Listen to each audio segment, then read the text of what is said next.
All right, we'll do our next question. How far can the F-35 fly non-stop? Ooh.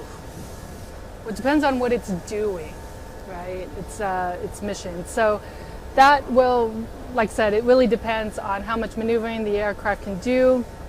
I believe it's about 900 miles. Is that for combat radius? Yeah, for combat yes. radius, about 900 miles, looking a little bit over 1,200 if you're just cruising from point to point. So a lot of that really depends on what the pilot is doing with the aircraft and how much fuel it's using based off maneuvering. So what Siren's really trying to say is, first of all, you have to take into account each variant, okay? While we have the 3 variants and they're all very common, they all carry a different amount of fuel. So the the F-35, I used to fly F-18s, the F-35A carries about 18,000 pounds of fuel. That's where 18 came from.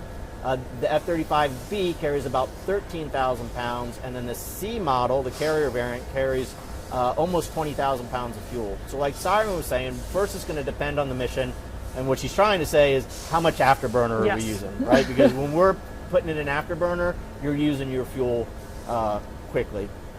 The other part of it, when you start talking about fighter performance, is how heavy is the aircraft, and just multiple factors, environmental factors. So what we typically say is a combat radius anywhere between 700 and 900 nautical miles, and what that means is how far can the aircraft travel into an adversarial territory, execute its mission, and then travel back.